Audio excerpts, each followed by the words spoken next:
Hello my dear students. अपनी previous videos के अंदर हम MED 002 के कई सारे जो क्वेश्चंस हैं उन्हें आंसर्स के साथ डिस्कस कर चुके हैं। पर स्टूडेंट्स फिर भी एग्ज़ाम के अंदर आने वाले जो क्वेश्चंस हैं वो और भी हैं जो हमने कवर नहीं किए थे। तो इस वीडियो के अंदर मैं कुछ और क्वेश्चंस को इसलिए डिस्कस करूँगी कि हो सकता है कि शायद ये वाले क्वेश्चंस ही कल के एग्ज़ाम में आ जाएं। इसके अंदर जो सबसे पहले वाला जो आपका क्वेश्चन है उसके अंदर आपको बताना है importance of intellectual property rights. Intellectual property rights जो होते हैं उनका क्या इम्पॉर्टेंस होता है। अगर आप प्रीवियस ईयर क्वेश्चन से गो थ्रू करेंगे तो आप देखेंगे कि इंटेलेक्चुअल प्रॉपर्टी राइट से क्वेश्चन आया हुआ है। ये जो है ये एनकरेज करते हैं इनोवेशन और क्रिएटिविटी को। इनोवेशन यानी कि कुछ नया, ठीक है, क्रिएटिविटी कुछ डिफरेंट। तो जो आपके IPR यानी कि इंटरनेशनल इंटेलेक्चुअल प्रॉपर्टी राइट्स होते हैं ये एक्सक्लूसिव राइट्स होते हैं टू क्रिएटर्स एंड इन्वेंटर्स। ये किन्हें दिए जाते हैं? इन्वेंटर्स को दिए जाते हैं, क्रिएटर्स को दिए जाते हैं ताकि ये कुछ नया लेकर आ सकें। बौद्धिक संपदा अधिकार, इंटेलेक्चुअल प्रॉपर्टी राइट्स को हिंदी में क्या कहेंगे?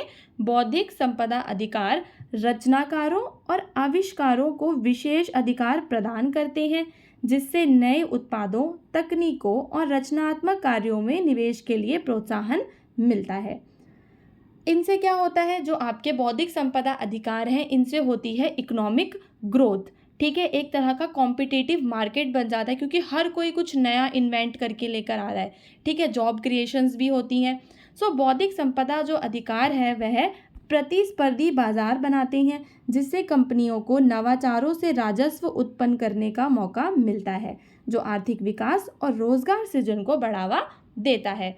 उसके बाद प्रोटेक्शन ऑफ कंज्यूमर्स की हम बात करेंगे कि जो आपके इंटरनेशनल इंटेलेक्चुअल प्रॉपर्टी राइट्स हैं वो कंज्यूमर्स को जेन्युइन और सेफ प्रोडक्ट्स बाय करने में मदद करते हैं। बौद्धिक संपदा अधिकार नकली और निम्न गुणवत्ता वाले उत्पादों को रोककर उपभोक्ताओं को वास्तविक और सुरक्षित उत्पाद खरीदने में मदद करते हैं।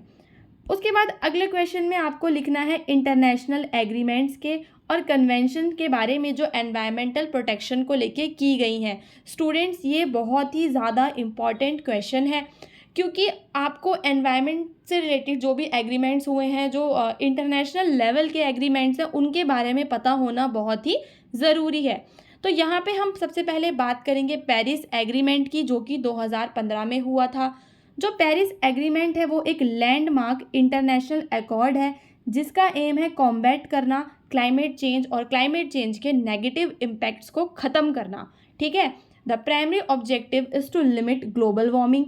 क्या इसका मेन ऑब्जेक्टिव क्या है? कि ग्लोबल वार्मिंग को कम किया जाए। जो हमारा ग्लोब है, जो हमारी धरती है, उसका टेम्परेचर दिन पे दिन बढ़ता जा रहा है, ठीक है।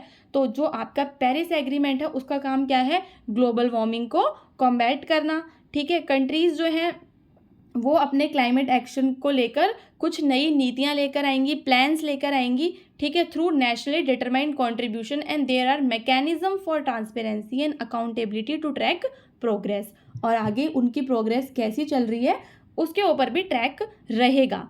पेरिस समझौता जलवायु परिवर्तन और उसके नकारात्मक प्रभावों का मुकाबला करने के लिए, ठीक है, जलवायु परिवर्तन और उसके नकारात्मक प्रभावों का मुकाबला करने के लिए एक महत्वपूर्ण अंतर्राष्ट्रीय समझौता है और इसका उद्देश्य है कि जो वैश्विक तापमान में वृद्धि हो रही है उसे कम करना, जितना तापमान औद्योगिक क्रांति से पहले था उस तक सीमित करने का प्रयास करना, ठीक है। उसके बाद हम बात करेंगे क्योटो प्रोटोकॉल की। यह एक अंतर्राष्ट्रीय संधि है, ठीक है। क्या है ये? इंटरनेशनल ट्रीटी यानी कि अंतर्राष्ट्रीय संधि है जिसका काम क्या है? To reduce green house gas emission, ठीक है। ग्रीन हाउस गैस जो हैं उनके उत्सर्जन को कम करना इसका काम है, ठीक है। Based on the premise that global warming exist and human made CO2 emissions have caused it. यहाँ पे क्या बात कही गई है क्योटो प्रोटोकॉल के अंदर?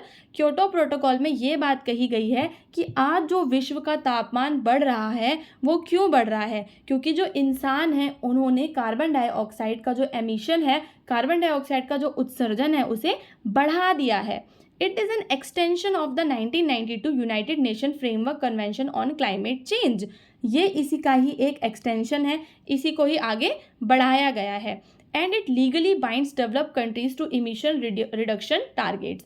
और यहाँ पे जो डेवलप कंट्रीज़ हैं वो कंट्रीज़ जो अपना विकास कर चुकी हैं उनके लिए एक टारगेट रखा जाता है कि आपको अपना कार्बन डाइऑक्साइड का जो उत्सर्जन है वो इससे कम करना है।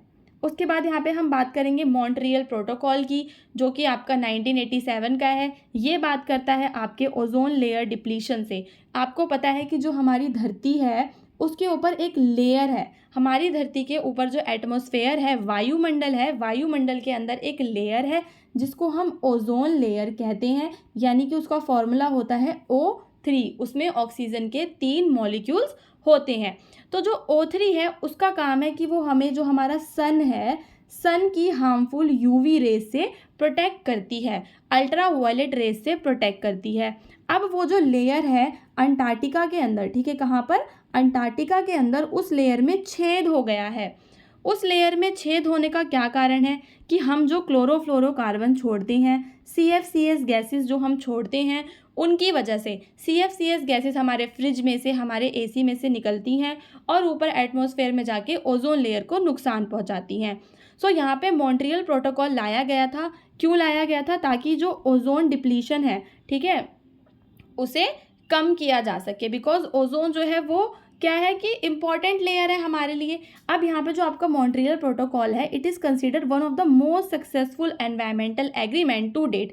आज तक की तारीख में सबसे ज़्यादा सक्सेसफुल समझा जाने वाला जो प्रोटोकॉल है वो आपका मॉन्ट्रियल प्रोटोकॉल ही है, क्योंकि इससे जो है थोड़ा सा बेनिफिट भी हुआ है। सो ओजोन परत को क्षीण करने वाले पदार्थों पर मॉन्ट्रियल प्रोटोकॉल की रक्षा के लिए ओजोन क्षीण पदार्थों के उत्पादन और खपत को चरणबद्ध रूप से समाप्त करने के लिए एक वैश्विक समझौता है। आप इसको बस आसान भाषा में लिखेंगे कि जो मॉन्ट्रियल प्रोटोकॉल है वो ओजोन परत की रक्षा के लिए है, ठीक है। यह एक वैश्विक समझौता है और इसे आज तक का सबसे सफल पर्यावरणीय समझौता माना जाता है। उसके बाद जो एक और इम्पॉर्टेंट है वो है आपकी Ramsar convention. Students, Ramsar convention बहुत ही ज़्यादा ज़रूरी है।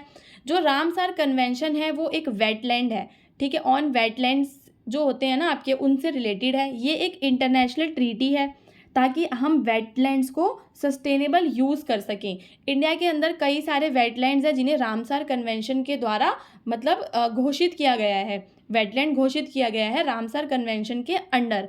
सो इसका एम क्या है? Progressive encroachment and loss of wetland now in the future recognizes their ecological importance and the ecosystem services they provide. तो यहाँ पे जो रामसार कन्वेंशन है उसका काम ये है कि जो हमारे वेटलैंड्स हैं उनका इकोलॉजिकल इंपॉर्टेंस क्या है और वो इकोसिस्टम में कौन कौन सी सर्विसेज प्रोवाइड करते हैं। सो रामसार कन्वेंशन ऑन वेटलैंड्स अर्धभूमियों के संरक्षण और सतत उपयोग के लिए एक अंतर्राष्ट्रीय संधि है और इसका काम क्या है कि जो भी हमारी अर्धभूमियाँ हैं उन्हें जो भी नुकसान हुआ है, हानि हुई है, उसे रोकना। सो स्टूडेंट्स, इसके बाद जो क्वेश्चन है ये भी कई बार एग्जाम में पूछा गया है। Describe the multi dimensional approach to study sustainable development. Sustainable development की स्टडी करने के लिए मल्टी डायमेंशनल अप्रोच की यहाँ पे बात की जाती है। स्टूडेंट्स, मैं देखती हूँ कि आप ना मेरे वीडियोस को देखते तो बहुत ज़्यादा हैं, उस चीज़ से मैं बहुत ज़्यादा खुश हूँ, लेकिन आप लोग कभी भी चैनल को सब्सक्राइब नहीं करते। बहुत सारे ऐसे बच्चे हैं।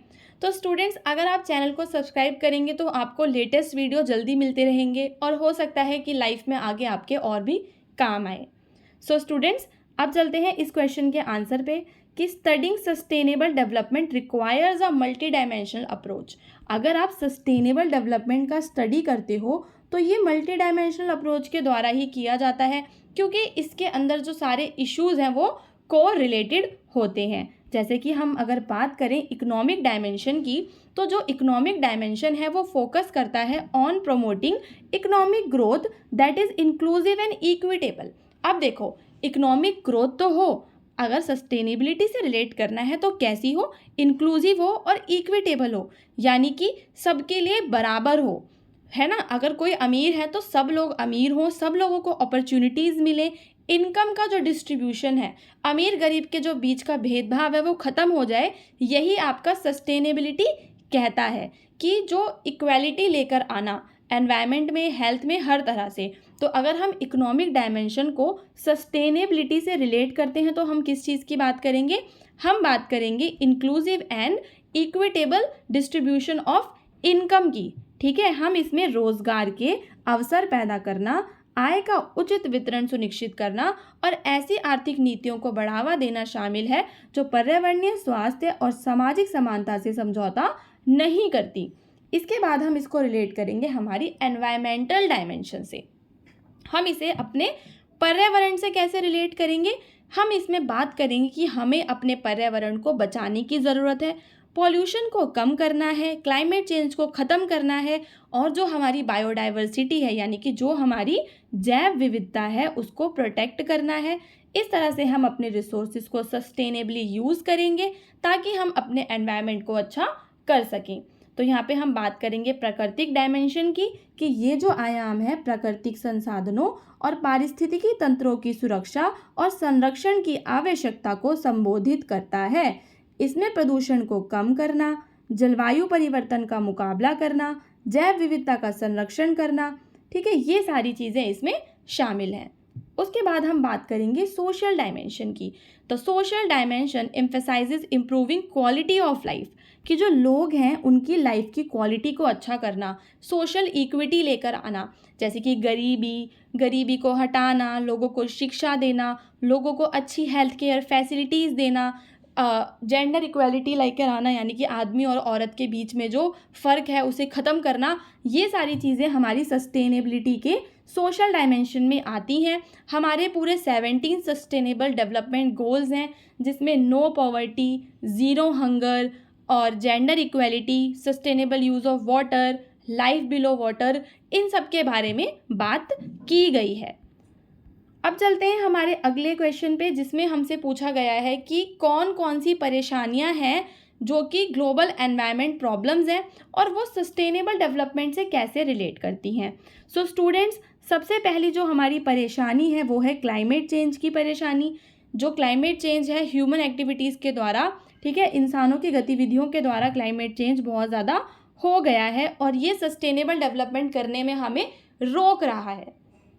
उसके बाद हम बताएंगे डिफॉरेस्टेशन यानी कि जो पेड़ों की कटाई हो रही है वो भी सस्टेनेबल रिसोर्स यूज़ में कहीं ना कहीं बाधा उत्पन्न कर रहा है क्योंकि बायोडाइवर्सिटी का लॉस हो रहा है, कार्बन इमिशंस बढ़ रहे हैं और एनवायरनमेंट में स्टेबिलिटी नहीं आ रही है। उसके बाद हम बात करेंगे पॉल्यूशन की। जो पॉल्यूशन है एयर, वाटर, सॉइल, हर तरह का जो पॉल्यूशन है वो लोगों को इफ़ेक्ट कर रहा है और इससे भी सस्टेनेबल डेवलपमेंट में बाधा आ रही है। और हम बात करेंगे लॉस ऑफ बायोडाइवर्सिटी की यानी कि कई सारी जो प्रजातियां हैं वो समाप्त होती जा रही हैं, जो नदियां हैं वो सूखती जा रही हैं, ठीक है, बड़े बड़े जो हमारे पहले औषधि वाले ट्रीज़ थे वो सब ख़त्म होते जा रहे हैं। तो इन सब के कारण क्या हो रहा है, हमारा नुकसान हो रहा है और हम सस्टेनेबल डेवलपमेंट नहीं कर पा रहे हैं। तो यहाँ पे और एक लास्ट कारण हम बताएंगे वाटर स्कैरसिटी का कि साफ़ पानी की कमी है जिसकी वजह से भी जो लोग हैं वो कहीं ना कहीं अपनी सस्टेनेबल लाइफस्टाइल को नहीं जी पा रहे हैं। सो स्टूडेंट्स, ये थे हमारे आपके लास्ट मोमेंट के कुछ इंपॉर्टेंट क्वेश्चंस। मुझे उम्मीद है कि आप अपना अच्छा पेपर करके आएंगे। All the best.